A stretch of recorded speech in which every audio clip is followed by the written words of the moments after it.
कि ये लिस्ट बनने के बाद भी कुछ नहीं होगा। शेड्यूल कास्ट शेड्यूल ट्राइब की तो लिस्ट बनी हुई है ना, उसका कुछ हो गया। आज तक 15% शेड्यूल कास्ट कम्युनिटी को कभी रिजर्वेशन मिला हो किसी भी स्थान पे, तो मुझे उसकी तलाश है, मुझे प्लीज बता दें एक्सरसाइज करके। या 7.5% शेड्यूल ट्राइब्स को कहीं भी रिजर्वेशन मिला हो किसी भी जगह किसी भी साल, तो मुझे बहुत बेकरारी से ये तलाश है उसकी। एक भी बार किसी जगह भी पूरा रिजर्वेशन किसी भी कम्युनिटी को नहीं मिला।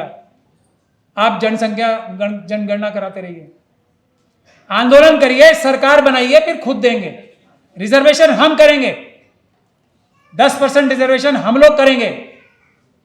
10% से ज्यादा आंख उठा के नहीं देखने देंगे किसी भी चीज पे, बाकी सब छीन लेंगे। वो रिजर्वेशन है असली। हमें उन लोगों की लिस्ट चाहिए सबसे पहले जो जेल जाने के लिए तैयार है, सॉरी तैयार नहीं है, बेकरार है। वो लिस्ट दें। ये देखो बच्चे भी ताली बजा रहे हैं, इनको भी, इनसे भी गुजारिश है, वो लिस्ट बना के हमें सबमिट करें।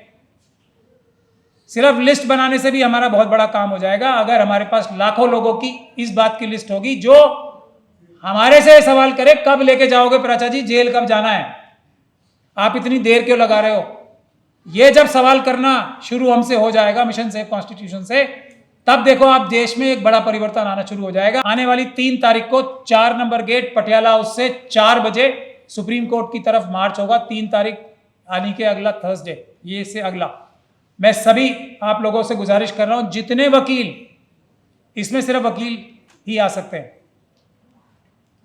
हम लोग चाहते हैं कि जो पैलेट गन, जो AK-47, जो पानी, जो गंदा पानी होता है, जो AK-47, जो टैंक और जो मिसाइल दागने हैं, पहले वकीलों पे दाग लें। हम अपनी जनता के सामने खड़े रहना चाहते हैं, देश की बाकी जनता के सामने वकील पहले खड़े रहेंगे, जो जिसको करना है आ जाए। विपक्ष पूरी तरीके से स्लीपर सेल्स के चुंगल में है। राहुल जी ने खुद RSS की इनडायरेक्ट तारीफ एक फंक्शन में मैंने की, मुझे 4000 वोल्ट का झटका लगा था। मैंने एक और भी गुजारिश की थी, उस पर भी आप लोगों ने ध्यान नहीं दिया। कोई भी हमारा जलसा, जुलूस, सम्मेलन,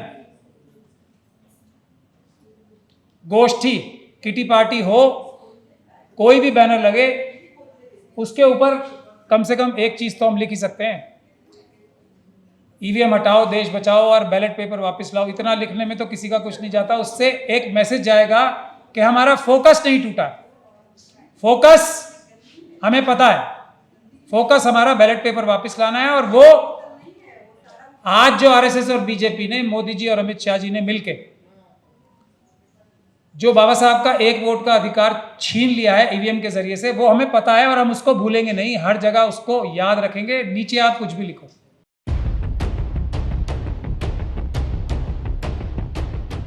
जय भीम, जय भारत।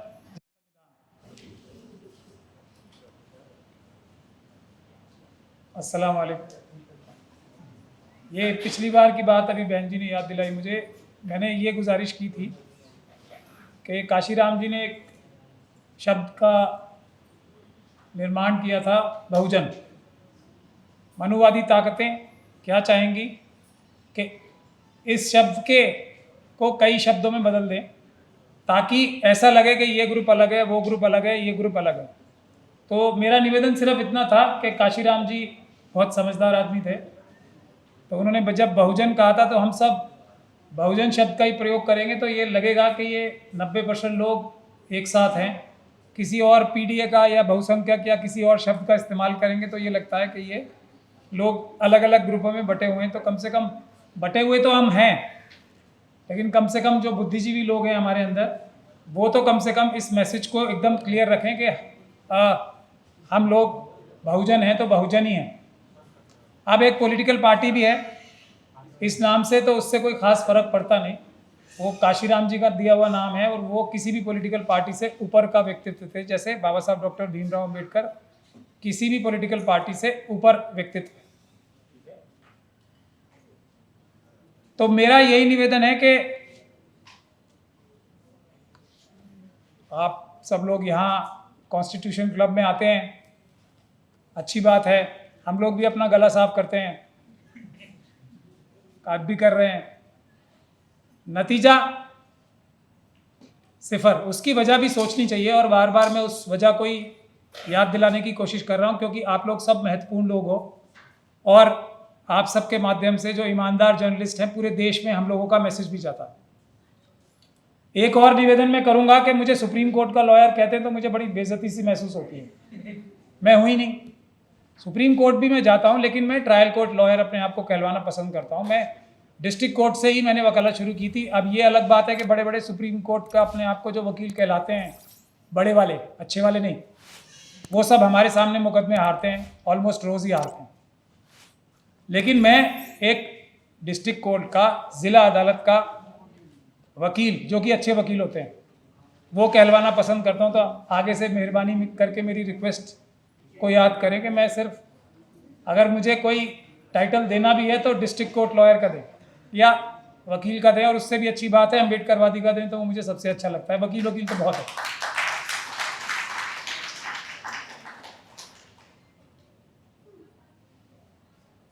अब मुद्दे की बात, जो मनुवादी मानसिकता है वो हमें एक के बाद एक समस्याएं हर हफ्ते, हर रोज, हर घंटे भी दे सकती है अगर वो चाहे तो, क्योंकि उन्होंने धोखाधड़ी करके हमारे समाज पे कब्जा कर रखा है। हमारे समाज से मतलब हमारे देश, पूरे समाज के ऊपर 90% हम और 10% बाकी भी। इस चक्रव्यूह से निकलने का रास्ता बाबा साहब के जो कार्य थे, कार्यशैली थी, उसको ध्यान से समझ के करने का है, और कोई रास्ता है नहीं। और वो है फोकस। अगर हम लोग फोकस नहीं करेंगे, अगर हम लोग, क्योंकि हमारे रिसोर्सेज कम है, हमें लड़ाई रोज हमारे बीच में लड़ाई कराई जाती है, कुछ मुद्दे हम पकड़ लें और कोई मुद्दा एक पकड़ के अगर उसमें हम सक्सेस हासिल करेंगे, एक मुद्दा पकड़ लें, उसको जीत लें, फिर दूसरा मुद्दा पकड़ें, और जो मुद्दा पकड़े उसको छोड़े नहीं, वरना हर हफ्ते, हर महीने आप एक अलग टॉपिक पे, एक अलग मुसीबत पे सेमिनार करते आ रहे हो और करते रहोगे। ये सेमिनार्स तक ही रह जाएंगे। मैंने एक और भी गुजारिश की थी, उस पर भी आप लोगों ने ध्यान नहीं दिया। कोई भी हमारा जलसा, जुलूस, सम्मेलन, गोष्ठी, किटी पार्टी हो, कोई भी बैनर लगे, उसके ऊपर कम से कम एक चीज तो हम लिख ही सकते हैं, ईवीएम हटाओ, देश बचाओ और बैलेट पेपर वापस लाओ। इतना लिखने में तो किसी का कुछ नहीं जाता। उससे एक मैसेज जाएगा कि हमारा फोकस नहीं टूटा। फोकस हमें पता है, फोकस हमारा बैलेट पेपर वापस लाना है। और वो आज जो आरएसएस और बीजेपी ने, मोदी जी और अमित शाह जी ने मिलके जो बाबा साहब का एक वोट का अधिकार छीन लिया है ईवीएम के जरिए से, वो हमें पता है और हम उसको भूलेंगे नहीं, हर जगह उसको याद रखेंगे। नीचे आप कुछ भी लिखो।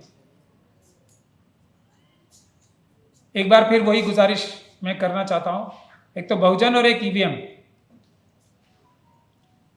अपनी तरफ से रिपोर्ट भी मैं हर जहां भी, जिस भी सभा में जाता हूं, अपनी भी रिपोर्ट, और जो आप सब लोगों को जो यहाँ पे आके गला साफ करता है हमारी तरह, उसका रिपोर्ट कार्ड भी आपको पूछना चाहिए। आप लोग पूछते नहीं हो, ये सब आपकी गलती है। मैं अपना रिपोर्ट कार्ड आके, अपने संगठन का रिपोर्ट कार्ड आके हर बार देता हूं। जिस भी गोष्ठी में जाता हूं अपना पिछला रिपोर्ट कार्ड देता हूं। अभी 2 दिन पहले हाथरस का केस आप सब लोगों को याद होगा, जिसमें उस बच्ची की लाश को जलाया गया था। और उसके बाद ये जो अभी यूपी के चीफ मिनिस्टर हैं योगी साहब, उन्होंने जब, क्योंकि उस समय तो गरम गरम होता है तो आंदोलन इतना बड़ा होता है कि बड़े से बड़े लोग जो अपने आप को बड़ा बन के दिखाते हैं वो डर जाते हैं। ये तो समाज में हमारे ताकत तो है, लेकिन दिखाते कभी कभी है। तो उस समय तो योगी जी ने हाथ जोड़ के वीडियो कॉन्फ्रेंस भी की थी उस परिवार से, और वादा किया था कि नौकरी, घर और कंपनसेशन हम सब देंगे। बहुत पैसा खर्च करने का वादा किया था उनसे। लेकिन जैसे ही मामला ठंडा हुआ, और ये टेस्ट केस आपको बता रहा हूं मैं, यही हर केस में होता है, उसके बाद उस परिवार को अकेला हमने भी छोड़ दिया और पूरी दुनिया ने भी छोड़ दिया।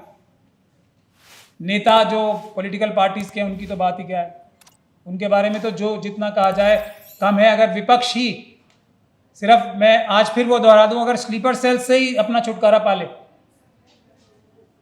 तो कुछ ना कुछ तो काम देश में होने लगेगा। लेकिन विपक्ष पूरी तरीके से स्लीपर सेल्स के चुंगल में है। राहुल जी ने खुद आरएसएस की इनडायरेक्ट तारीफ एक फंक्शन में मैंने की, मुझे 4000 वोल्ट का झटका लगा था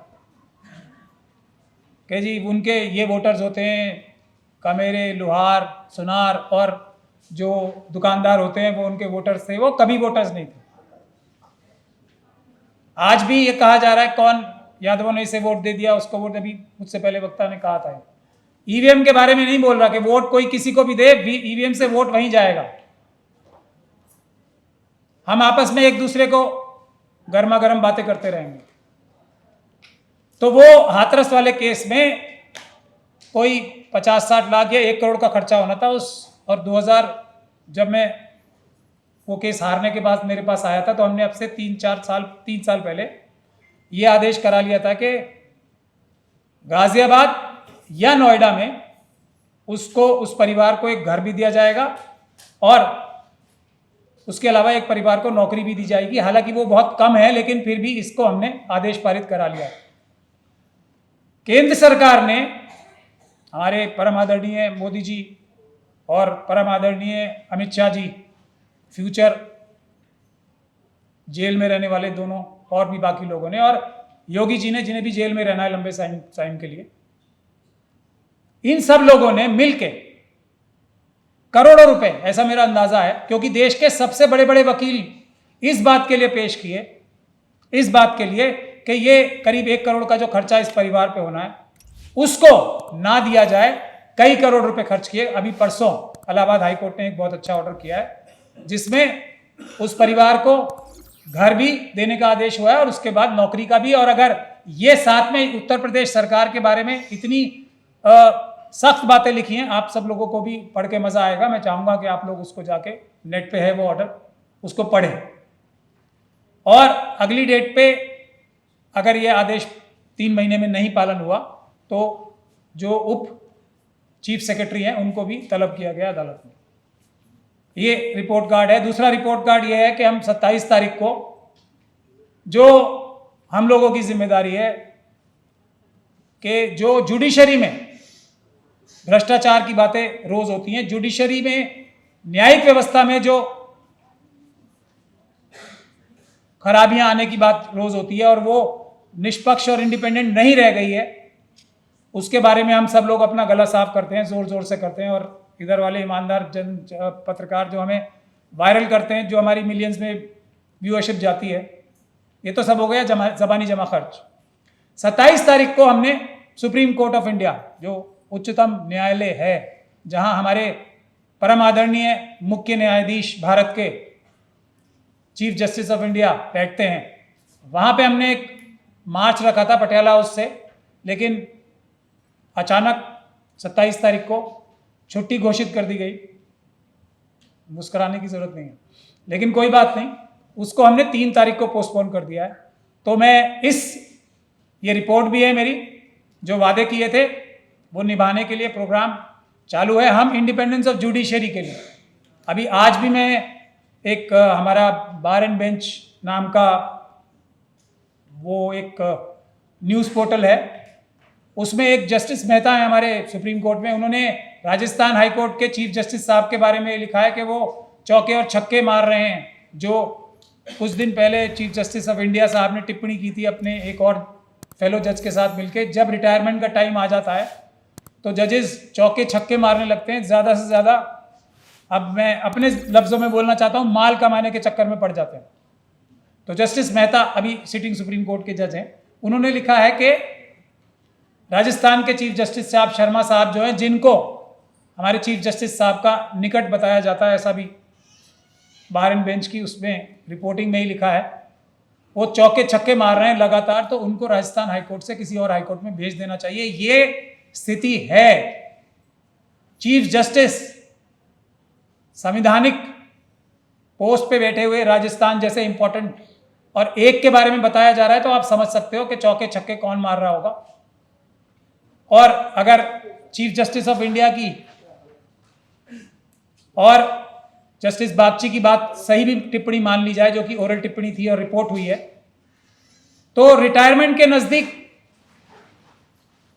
तो चौके छक्के मारे जाते हैं, लेकिन सिंगल और डबल और 3 रन तो लिए जाते ही हैं रेगुलर तौर पे। यही क्रिकेट में मैंने देखा है।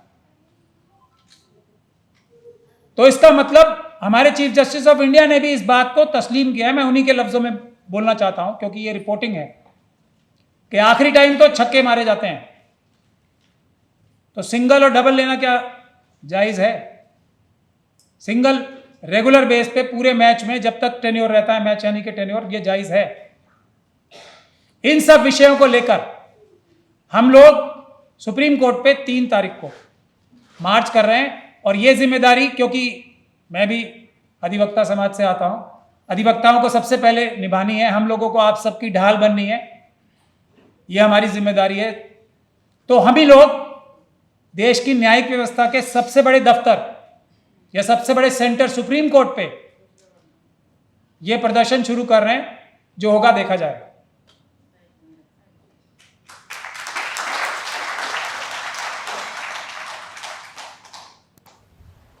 ये इतना महत्वपूर्ण कार्य है जुडिशियल सिस्टम को ठीक करना, लेकिन इसमें भी हमने अपना जो बैनर बनाया है वो सबसे ऊपर ब्रिंग बैक बैलेट ही रखा है। और इसीलिए मैं सबसे गुजारिश कर रहा हूं कि ब्रिंग बैक बैलेट अगर हो गया तो ये सरकार आरएसएस और बीजेपी की जड़ और बुनियाद से हिल नहीं जाएगी, बल्कि उखड़ जाएगी। यूपी, गुजरात, सिर्फ आंदोलन मजबूत होने से 240 सीटें आई थी ईवीएम का। वो तो हमारे साथ क्या हुआ आप सब लोगों ने देखा ही। कितनी बड़ी साजिश का हम लोग और हमारे जो मुट्ठी भर साथी थे शिकार हुए। उसका अंजाम ईवीएम का आंदोलन कुछ 2 साल पोस्टपोन हुआ। तो जम्मू कश्मीर से हमने शुरू कर दिया है वो आंदोलन। अब अगले महीने से यूपी, गुजरात, पंजाब और उत्तराखंड और गोवा में ये आंदोलन होगा। और उसकी भी शुरुआत आने वाली 3 तारीख को 4 नंबर गेट पटियाला हाउस से 4 बजे सुप्रीम कोर्ट की तरफ मार्च होगा। 3 तारीख यानी कि अगला थर्सडे, ये से अगला। मैं सभी आप लोगों से गुजारिश कर रहा हूं, जितने वकील, इसमें सिर्फ वकील ही आ सकते हैं। हम लोग चाहते हैं कि जो पैलेट गन, जो AK-47, जो पानी, जो गंदा पानी होता है, जो AK-47, जो टैंक और जो मिसाइल दागने हैं, पहले वकीलों पे दाग लें। हम अपनी जनता के सामने खड़े रहना चाहते हैं, देश की बाकी जनता के सामने वकील पहले खड़े रहेंगे। जो जिसको करना है आ जाए।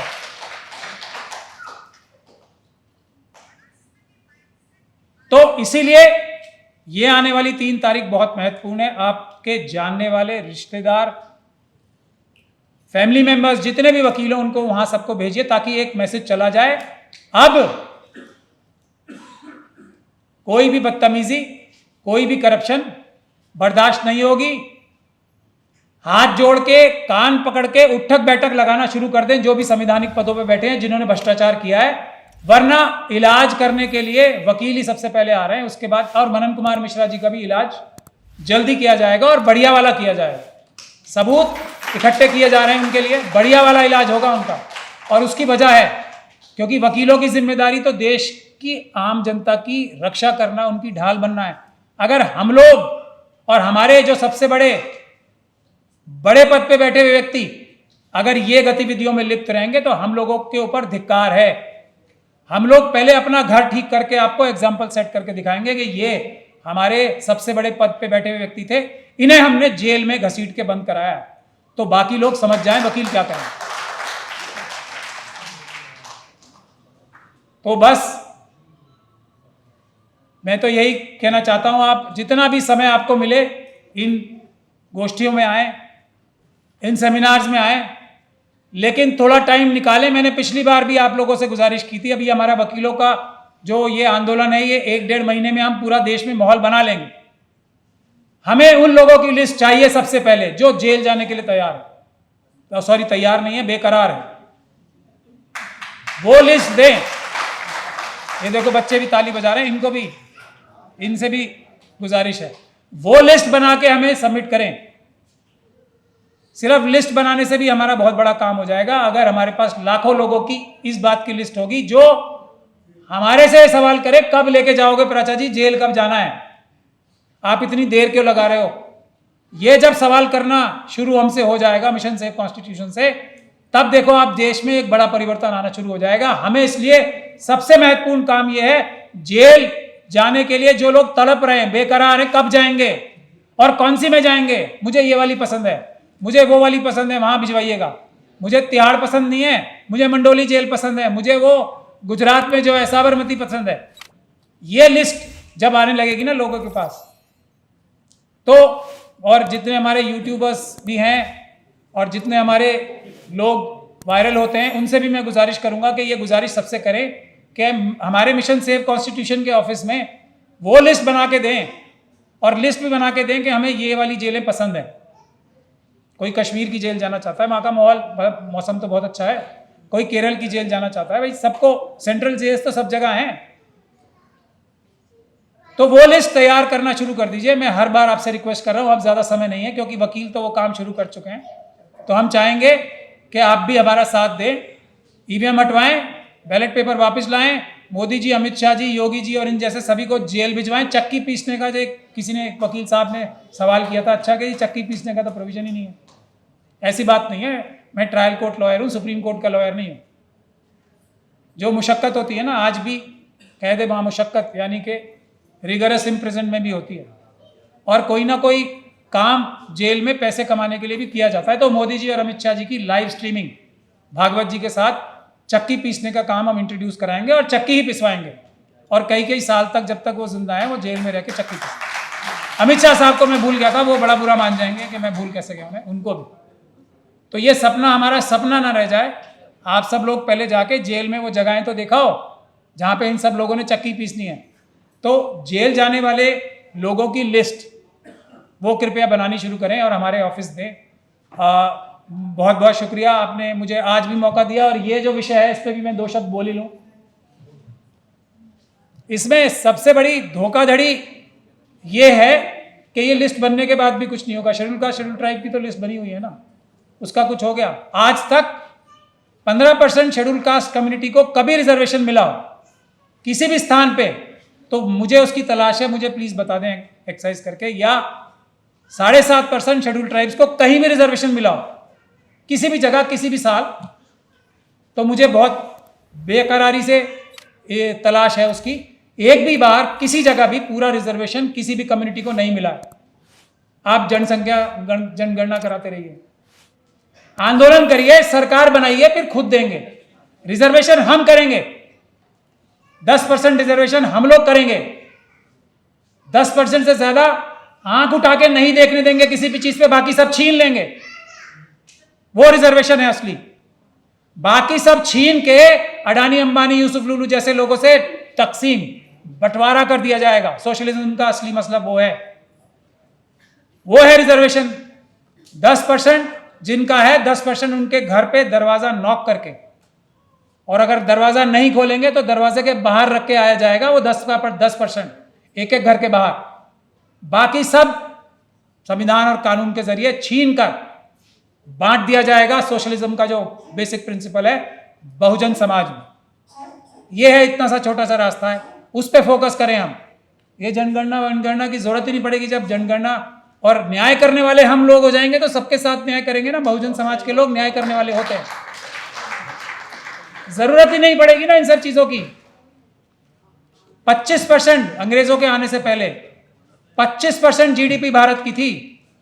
अगर दुनिया की 1/4 वेल्थ भारत में आ जाएगी तो कोई घर ऐसा नहीं बचेगा जो खुशहाल ना हो, जिसके पास हेल्थ केयर ना हो, जिसके पास पढ़ाई लिखाई ना हो, जिसके ऊपर अच्छा घर ना हो, और जिसका घर खुशहाल ना हो। 1/4 वेल्थ भारत की कैपेसिटी है। बस मुझे यही बात आपसे कहनी थी। 3 तारीख का सब याद रखिएगा। जितने भी वकील आपके जानने वाले हैं, मेहरबानी करके उनको दावत दीजिएगा, आए, क्योंकि अब असली लड़ाई, जंग, आंदोलन शुरू हो चुका है। ये रुकेगा नहीं जब तक बहुजन समाज का राज नहीं आ जाएगा। बहुत बहुत धन्यवाद। जय भीम, जय भारत, जय संविधान, सलाम वालेकुम।